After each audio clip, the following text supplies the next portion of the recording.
My name is Vidisha Rai.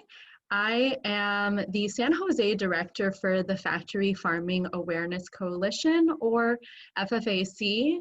So we are a nonprofit group that speaks to tens of thousands of students and stakeholder groups about the ecological, public health, animal welfare, and social justice impacts of industrial animal farming and the impacts of our food choices. So I'm going to go ahead and start sharing my screen. Okay. Can everybody see? Okay, great. So the inspiration for this webinar, that came was that growing up as an Indian person in America in a Hindu household, I was actually always exposed to the idea of vegetarianism. So I had several family members that were vegetarian, family friends, and now, having been vegan for over 2 years, seeing the growth of the vegan movement, I started to wonder about kind of the cultural, philosophical roots of vegetarianism in India and what's happening in the animal agriculture industry today. So we're going to go ahead and start with the roots of vegetarianism in India. And most of this is going to come from philosophical and spiritual ideals and knowledge from Hinduism. So Hinduism is one of the oldest religions in the world. It started in India and it still has the highest Hindu population today. About 80% of India identifies as Hindu. So Hinduism falls into the branch of Eastern dharmic philosophy. So one way that it differs from Western Abrahamic religions is that in Hinduism, there are actually multiple holy books. So typically in Western religions like Christianity, Judaism, Islam, there's typically one holy book. So there are several in Hinduism, and we're going to look at a few of them today. So the first that we're going to look at is the Vedas. So Veda in Sanskrit means knowledge. So the Vedas are thought to be kind of the word of the divine energy, the supreme consciousness. And today, 30% of India's population identifies as vegetarian. So they do not consume meat or fish for the most part. So this is the largest in the world. And so why is this? As I mentioned, most of this is influenced from Hinduism, and there are two main ideas in Hinduism that influences vegetarianism. The first is the idea of ahimsa. So ahimsa means non-violence, non-injury, and non-killing. So one big part of Hinduism is dharma. That means duty. So in order to do good dharma, a good duty, one aspect of that is exemplifying the value of ahimsa. And the next is the law of karma that influences the idea of vegetarianism. So the law of karma considers himsa, or violence, nirdaya, or lack of compassion, and krodha, or anger, as some of the primary causes of suffering and injustice in the world. So in Hinduism, karma is explained as the sum of a person's actions in this and previous states of existence, and it's viewed as deciding the fate in future existences. So I'm sure many of you have heard the term, what goes around comes around. So in the case of hinsa, nirdaya, and krodha, when we inflict these phenomena on others, it's going to come back to us. And in Hinduism, all living beings are considered to have a soul. So our soul is eternal. Hindus believe that the soul is eternal and that it comes from the divine energy. And Hindus believe that all humans, animals, insects, all living beings have kind of the same soul, but it's in different bodies. So as you can see on this picture on the right, we see a cow with several deities on her. And this is to, again, represent the divinity within animals. So they're very much considered equals. And on the left, we have a picture of a man who is about to slaughter an animal. But you will see that their faces are switched. And this is to represent the law of karma. So what this means is that in this life, this man is inflicting this violence and this pain on this animal. Hindus believe that he will be reincarnated as the animal in his next life and experience that same violence. So once again, what goes around comes around. So these are the two kind of main guiding principles for vegetarianism, specifically for Hindus. So there are 4 Vedic texts. It's the Yajur Veda, the Rig Veda, the Atharva Veda, and the Sama Veda. And they all kind of focus on different things. And one quote that I thought was relevant was from the Yajur Veda. The Yajur Veda in this quote says, you must not use your God-given body for killing God's creatures, whether they be human, animals, or whatever. Another holy text in Hinduism is the Bhagavad Gita. So one text that I pulled from there that I thought was relevant was, the humble sage, by virtue of true knowledge, sees with equal vision a learned and gentle, a learned and gentle Brahmana, a cow, an elephant, and a dog. So a Brahmana is a spiritual teacher. So the reason that I wanted to pull these multiple quotes from the different books is to really show once again that animals are very much a part of the society, the circle of compassion, and it really is a part of the foundation of Hinduism. So something else that you might see if you've seen images of Hindu deities is this kind of combination of an animal head and a human body. So on the left, we have Lord Ganesha. Maybe some of you have seen photos of him. He is the remover of obstacles. So the purpose of deities in Hinduism is for symbolism. So in this case with Lord Ganesha, elephants represent wisdom, they represent strength, and once again, it's to show that interconnectedness of animals and humans. So you will see a few things whenever you see a photo of Lord Ganesha. You'll see this kind of aura around him. This represents that larger divine energy. He also has a crown. This represents thinking big. You will see that, of course, elephants have large ears, but the purpose of showing this in Lord Ganesha is so to encourage people to listen more. You will see that he has narrow eyes. This is to emphasize concentration. And the tusk represents a few different things. So the ability to adapt and a high efficiency. On the right, we have Lord Hanumana. So it's similar here, the head of a monkey and the body of a human. On the right, you'll see a trishul, or it can also be referred to as a trident. So this is also with Poseidon, the god Poseidon in Greek mythology.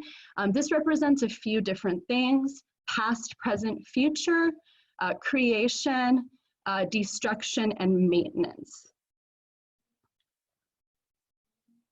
So what is happening with India today? What is the state of the meat and dairy industries in India today? Now that we kind of have an idea of the philosophical and spiritual foundations of vegetarianism. So really quick, before I go into this, I want to address this term in India that is often used. It's called pure vegetarian. So you will hear people say, I'm a pure vegetarian.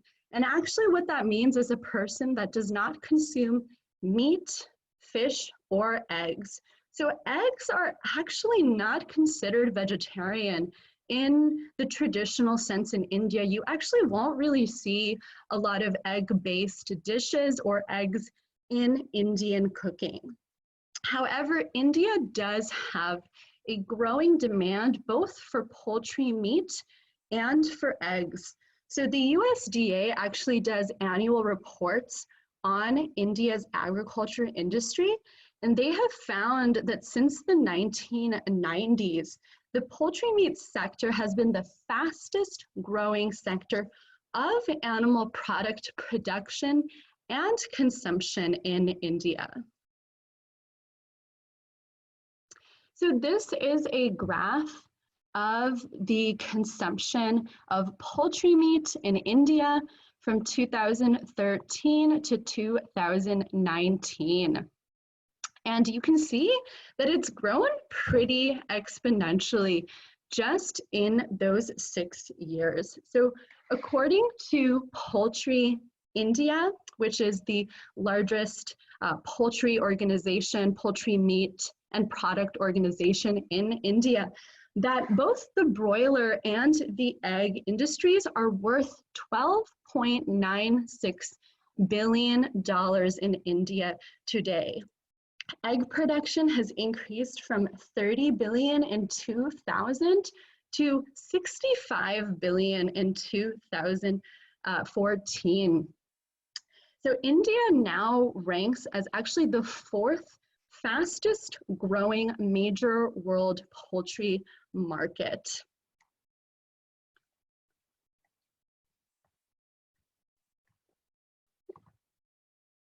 So maybe some of you know that there are people that are in India that do eat meat, but they actually typically won't eat beef because the cow is considered sacred in India. And we're going to go into more of that in just a little bit.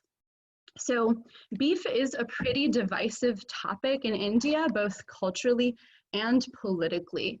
So you can imagine my surprise to learn about the high number of water buffalo meat exports. So since the late 2000s, India's exports of beef, so specifically water buffalo meat, have expanded rapidly. So this was previously actually an untapped industry, but there has been a rising demand for relatively low-cost meat by consumers in developing country markets, so mostly Latin America and some parts of Asia. So currently this production is bringing a lot of money to the Indian economy. You can also imagine, personally, this was a shock for me to learn that India is actually the world's largest exporter of beef today. And I was under the impression that it was Brazil, but it is actually India. Okay, so next I want to talk about one of the most prevalent products in Indian cuisine, and that is dairy, specifically from cows. So according to the UN Food and Agriculture Organization, India produces the most amount of dairy in the world. And dairy in India is really considered to be a traditional part of the cuisine, the culture, and as I've mentioned before, they are considered sacred in Hinduism. So in Hinduism, the goddess Bhumi is shown in the form of a cow. She represents the earth. You will also see cows associated with other deities. So in this picture, this is Lord Krishna. Other deities that have cows pictured with them include Lord Shiva, Indra, and Aditi.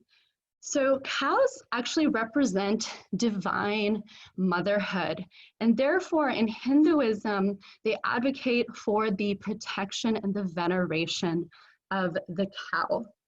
So in ancient times, this is what I've been told by Hindu elders. I can't 100% confirm that this is true. However, I'm mentioning the ancient way of how dairy was extracted because this is what many people in India today still believe. So from what I have been told, whenever cows gave birth to their babies, they always allowed the baby calf to drink milk from the mother first, and then apparently she would produce a little bit of excess milk, and that would be the milk that's consumed by humans. So many people in India are under the impression that something like this is still happening today. However, it has drastically changed. So similar to other dairy operations all over the world, there is a huge demand for dairy in India now. People are eating or consuming it anywhere from 3 to 5 times a day. So to meet this demand, the industry does extract semen from a bull and artificially inseminate female cows to guarantee the pregnancy. Once she's pregnant and she gives birth, she is going to be separated from her calf. So if it's a male calf, he is considered a waste product by the dairy industry because he's not going to produce milk. So there are times where the farmers in India will actually just toss out the male calves onto the street to die, or they will kill them instantly, and in some cases, they will actually sell their meat illegally. If it's a female calf, she's gonna be separated from her mother, go through artificial insemination when she's about 1 year old, and go through the same fate as her mother.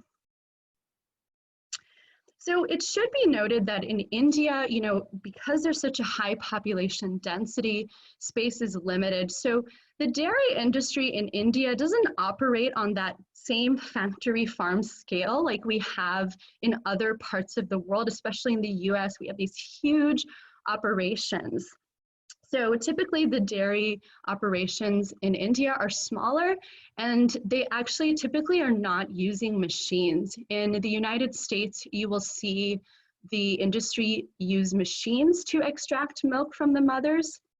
In India, it's still typically done by hand. So because of this, a lot of times mothers will actually refuse to give milk unless they see their baby calf. Now, if you have a machine, well, it's a little bit different, but if you're doing it by hand, you have to find a way to make her give this milk. So what happens is that if she had a male calf, the industry will kill the male calf, but he will stuff the male calf, or sorry, they will stuff the body of the male calf with straw, and they will mount them, as you can see here with the sticks, to actually trick the mothers into believing that their baby is alive in order to get them to lactate. Now, there are cases where the farmers or the industry does not have the body of the calf, so they turn to alternative methods when trying to get milk from a cow who is withholding her milk. They inject something into the cow's neck called oxytocin. So despite being banned for its incredibly painful use, painful effects on the cow and harm to consumers, oxytocin is used rampantly across India's dairy industry. And what this does is it disrupts the hormones in the cow's body and actually induces a similar labor-like state and then therefore, makes it easier for the farmers to milk them. So this is both incredibly painful for the cow, but it actually has been shown to cause pretty severe hormonal imbalance in consumers as well. So as I mentioned before, while there aren't, large-scale factory farms in India, the conditions are very similar. So as you can see on this photo on the left, cows are typically tied to some kind of pole. They don't really have free range of motion, mobility. They're not getting exercise. They are typically in each other's filth, urine, and blood. And there are times that there will be dead bodies that are lingering as well. So that, of course, makes the entire environment more hazardous. And in a place like India, where you have, such high population density, you don't have these super industrial large-scale operations like we do here that are able to quickly do things and get rid of the bodies easily. You don't really have that in India. So again, it can linger more. So once again, people in India do not believe that these cows are being slaughtered. They believe that dairy cows are being allowed to live out their lives until they naturally die, but that is almost never the case anymore. So they typically are sent to slaughter, either for beef or for leather. So in transporting these animals, as you can see from this picture, you see them tied around the mouth and tied to a hook. So this, of course, is painful, and you will see that there are a lot of them stuffed into one truck. There are times when 30 animals can be stuffed into a truck, despite there being transport rules that there should only be up to 6 animals in a truck. The transportation to the leather and beef operations is a difficult one. The animals can go days without food or water. They can get injured, they can bleed, and some of them can even die during the journey. Something else that I found is that there are times when the cows will not want to go on to the truck. Sorry, I was going to say train. The truck. So something that is commonly done is that the farmers or the workers will actually rub hot green chili into the eyes of the cow to force them to get on to the trucks.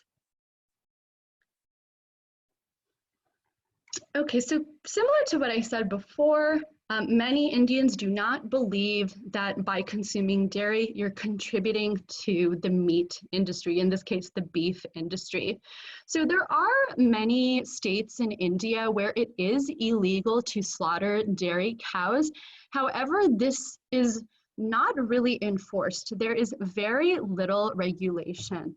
And if there are states where that legal slaughter is happening, and a veterinary official is supposed to mark the animal for slaughter to check them.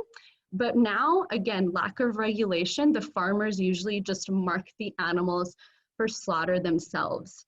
And it should also be noted that there is a thriving illegal beef industry. So once again, dairy cows are feeding into the beef industry, and they're also feeding into the leather industries. Similar to beef, many Indians believe that the leather that they are purchasing is coming from cows that were allowed to live out their full lifespan. This is what was done in the olden days. The cows would naturally die, and then the people would take their leather. However, this is not the case anymore. So dairy, beef, and leather are 3 sides of the same coin. So something that I've personally experienced when talking about leather with people is compared to vegan leathers, people will say, well, most vegan leather is plastic-based, and leather is much more eco-friendly. Now, I do agree that plastic-based vegan leather is not good for the environment. However, there are many other types of vegan leather. So mushroom leather, pineapple leather, I've heard of something recently called cactus leather. So plant-based vegan leathers. Now, yes, it's true that leather, because it's coming from an animal, it can break down easier in something like a compost, but the leather industry is far from being eco-friendly. So the first thing is that it is extremely water intensive. So the Netherlands Department of Water Engineering and Management estimates that to produce 13 pounds of leather, it requires 102,558 liters of water. So extremely water intensive. The other problem is this is a very polluting industry, and in India, it is wreaking havoc on the environment. So there's one city called Kanpur. Kanpur has a population of about 2.5 million people, and they live on the banks of the holy Ganga River. This is a very sacred river to people in India. It provides water, people bathe in it, people rely on it for their vegetable crops.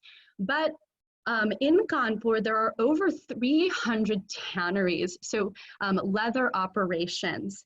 And what happens in leather is they're using something called chromium oxide, which is a toxic chemical in order to prevent the leather, over time from degrading. So this is going into the holy Ganga River, and it is negatively impacting the health of the residents around the community. So residents are becoming blind from this.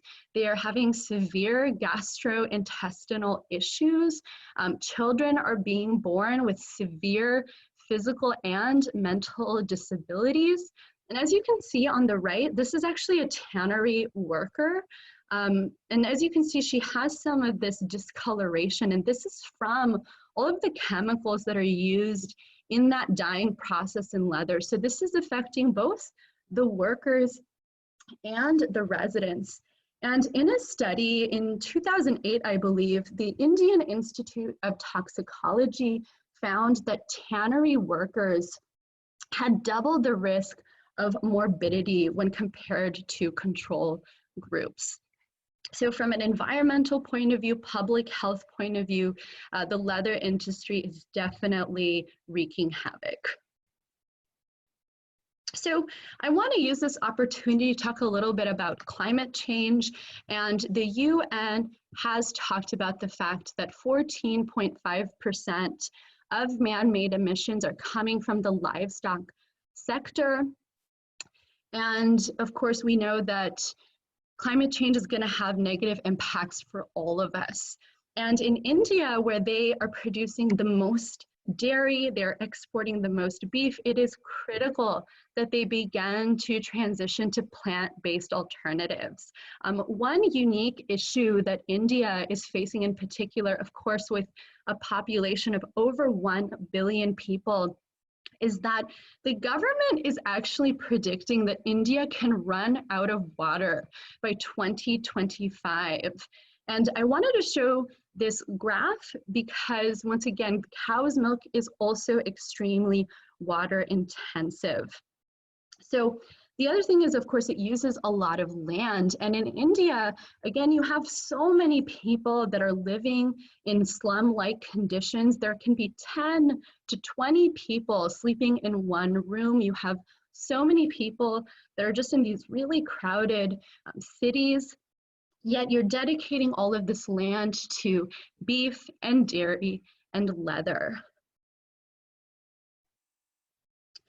Another result of climate change is, of course, rising temperatures, and heat waves in India have been getting worse and worse. Maybe some of you have heard people say, don't visit India in June, because it is getting so hot to the point where it is unbearable. So 45 degrees Celsius to 50 degrees Celsius are the temperatures that can be reached during these heat waves.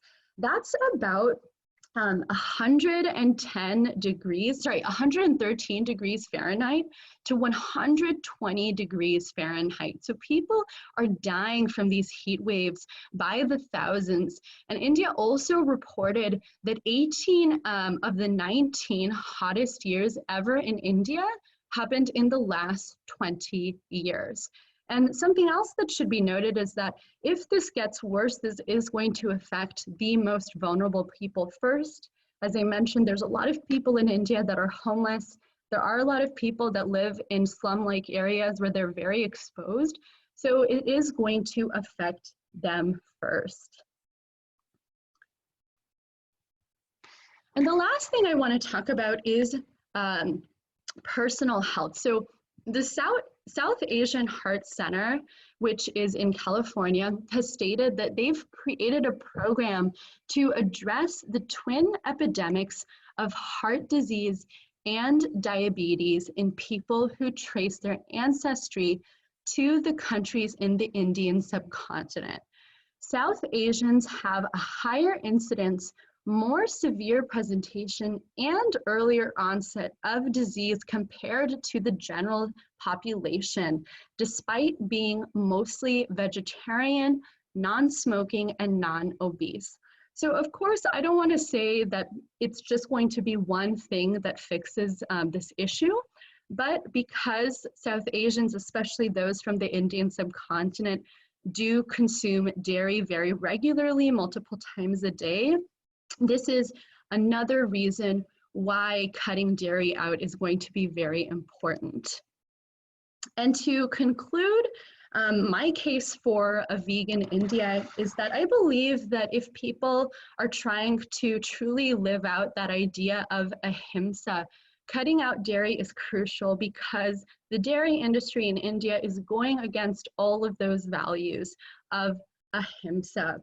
And the good news is that there is such a strong presence of plant protein in India. There's so much plant-based food options.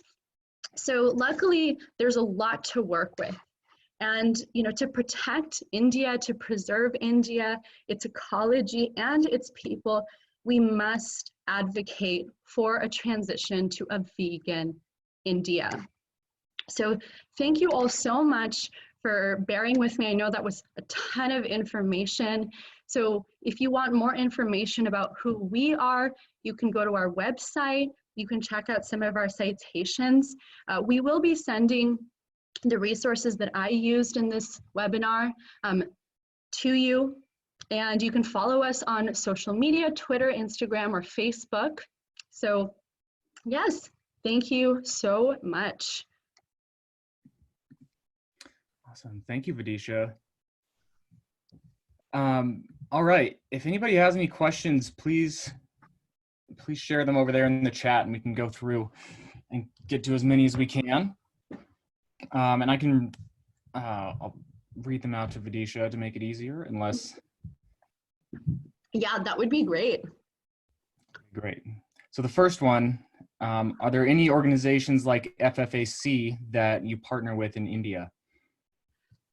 Yes, so I wouldn't say we partner with them in the US. We don't exactly partner with this organization in India, but Vegan Outreach, which is an American nonprofit organization, does have a strong presence in India, or is starting to have a stronger presence in India. So they're doing similar work. Awesome. And then from Ronya, why is water use so heavy in cow milk production? So they're really taking into consideration all of the water that's required to grow food for the animals, all of the water that's given to the animals, the water that it requires to process the milk, is why the footprint is so high, because whenever you're producing animal products, it's going to be significantly more water intensive than any kind of plant alternative. Great. And then, how do you think we can drive behavioral change towards veganism in an inclusive and just way? A big question. Yeah, this is a great question, and this is something that FFAC deeply cares about. And, I think the first thing is talking about, acknowledging that people are in different situations and, they have a different level of access, and trying to meet people where they're at. We'll never advocate for people to try to change overnight. We want to be able to provide, resources for people at every level to make these transitions and to make it easier. And we always try to provide as many resources and different ways to do things as possible. So I think just being compassionate to everybody's situation, providing a variety of solutions, and making sure to include people of all backgrounds and, in our messaging and in our education. Great. Another one. Do you know anything about the numbers for importing beef from India to the U.S.? So I don't know the number, but I believe that, because the beef industry in America is, really highly regarded by the government, I think they try to limit exports as much as possible, but I don't have a lot of information on that specifically. Do you know if there's been any new legislation in India that you know of to preserve water before 2025? I don't know of anything specifically. I do know that the government is trying to pass, some kind of legislation to better dairy practices and waste less and use less water. But I don't know of anything very significant, especially in the realm of the dairy and the meat industries. Someone commented Vegan Outreach is a great org. Agreed. Yes, they are a great organization. And another comment, so someone's heard that people criticize the vegan vegetarian movement in India because it is sometimes being used by Hindu extremists and hate mobs against the Muslim minority who does not eat beef. How would you suggest responding to that? Definitely. This is a really sensitive and big issue right now. And the eating of beef is highly politicized, and it is used to oppress people. So, I mean, of course, looking at motives, looking at intentions, when we're talking about vegetarianism and veganism, talking about it, of course, from the point of view of the animals, talking about the environmental impacts and the human rights abuses, and of course, not politicizing it, not using it as a Hindu versus Muslim thing to try to divide people, but try to unite people as much as possible. And of course, coming from a place of compassion always to everybody's situation. It's a great question. Thank you. Somebody mentioned wet markets, and I would say that we have a good blog post on our blog. If you go to our website, we have some good information on the connection between wet markets and some of the things going on now. What suggestions can you give to someone who's interested in becoming vegan? Well, I think the first thing, of course, is to find your why power. Why are you interested in this? How does it align with your values? What are the values that you have that you're looking to fulfill by leading a vegan lifestyle? And the second thing is to educate yourself, right? So do your research, watch documentaries, educate yourself on what's really happening. And the third thing is to make small, sustainable changes. So, if you try to go into something too fast, because veganism is a drastic change for a lot of people, just start slowly. Start with one meal a day. Start with switching over one product. Again, FFAC is all about meeting people where they're at. So it's not about doing it overnight. It's about making small, sustainable changes. And then personally, I think what had really helped me to transition was actually veganizing my favorite foods. So finding plant-based recipes for mac and cheese and plant-based recipes for burgers also really helped. Great. All right, another question. Hi, Vidisha. There was some discussion in the Indian government about banning cow slaughter countrywide, but I think there was backlash. Do you know the current status on this? And also, aside from cows and poultry, are there other animals being killed en masse for food in India? Pigs, for instance, and somebody mentioned in the comments they thought goats were another animal that was raised predominantly there too. Mm-hmm. Yeah, so I have to be honest that, you know, in terms of what's happening with the Indian government lately, I have not been keeping up as much as I want to. I know that there's been backlash because of, you know, a lot of the divisiveness that's happening right now in the country. But also, you know, we've also seen that what I talked about, cow slaughter is banned in a lot of states, yet it's still done because there's such little regulation. So I don't think a countrywide cow ban or cow slaughter ban is going to be what really fixes the problem. And in terms of other animals, pork is actually not really a big, you know, meat that's consumed in India. I'm not saying it's not there, but it's pretty minimal. I will say though, yes, goat meat is consumed a lot more in India than in the West. And fish is consumed, I mean, kind of like a medium amount. Seafood isn't huge in India, but it is there. And then, you know, I feel like because of tourism and people that are visiting from other countries, you know, they'll try to offer seafood for them, especially. Thank you. Another question says, what makes America's beef industry highly regarded? What makes it,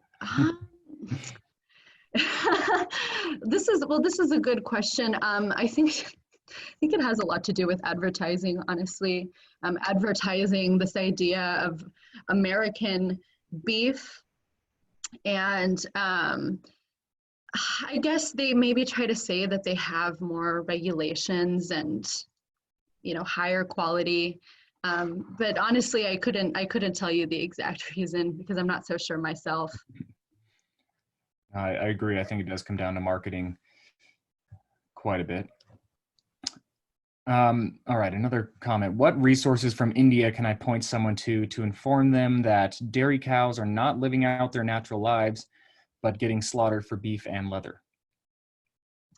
Yeah, so one resource is that Earthlings does talk about this. If you've heard of the documentary Earthlings, they talk about the leather industries in India. So that's one resource that you can actually show people. But in terms of going and learning about it, I learned a lot from Animal Equality. They did several undercover operations, and they have a lot of information specifically about India's dairy industry on their website, Animal Equality India. Great. All right. So kind of a follow-up to another question that Katrina had asked. On an individual level, how can you best communicate with peers and colleagues who are derisive and disbelieving about veganism, especially around switching to a plant-based diet, without appearing critical and conforming to the preachy vegan stereotype? This is a really, really good question. And I have to say that I do still struggle with this, you know. It is hard to find that balance. And, you know, I don't want to sound repetitive, but it is true is, you know, make sure that you're having compassion for people. You know, I think most of us have not been vegan most of our lives. So having compassion and really trying to like meet them where they're at.